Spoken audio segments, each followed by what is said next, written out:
Ever since I first arrived in Seoul, Korean fashion has fascinated me. Summer fashion is especially interesting and applicable to me. Korean clothes are made with lightweight and breathable fabrics to combat the intense humidity. This also makes it easier to layer even when it's very hot outside.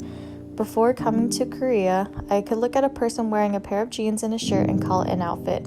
But now, after seeing all the creative ways Korean people layer clothing and accessories, I realized my usual way of dressing pales in comparison. I've ended up spending a lot of time shopping for Korean staples to wear when I come home to California.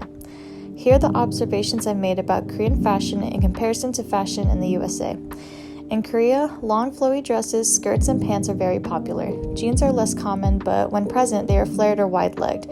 I've noticed that all bottoms are high-waisted. In the USA, what's popular right now are flared leggings and jeans. Most bottoms are high-waisted, but low-waisted is making a comeback. In Korea, bottoms are often paired with cropped collared shirts, baby tees, tucked-in baggy t-shirts, sweater vests, and tank tops with shrugs.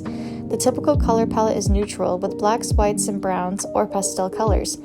In the US, Korean fashion would be considered preppy. There's a large range of different styles in the US, with people often idolizing those who dress eccentrically. Color palettes are usually filled with bright, high-contrast colors. In Korea, women never wear tank tops alone. They always come in sets. In the US, fashion is much less conservative. A few examples are the handkerchief top trend and people wearing bralettes as tops. In Korea, I noticed that people who showed midriffs or shoulders are usually foreigners. Dressing eccentrically and standing out is not as common here, so when someone dresses noticeably different, they stick out even more than they would in the US. In Korea, fabrics are usually thin, but this does not indicate the quality of the garment as it might in the USA. I found myself prioritizing different aspects of the construction of clothes to determine whether the item was good quality or not, specifically the integrity of the stitching. The last interesting observation I made was how Korean people dress for rainy weather. When I first arrived to Korea, I was kicking myself for not bringing any rain boots. But then I thought I could just buy some here.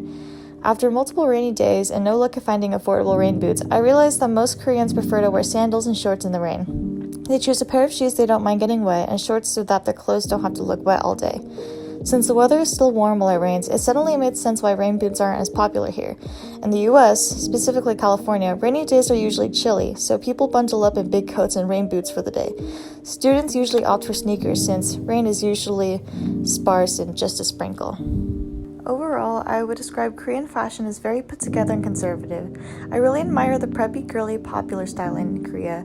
There are many gorgeous dresses and accessories here that I can never find in the US, so I'll continue experimenting with Korean fashion before I have to go back home.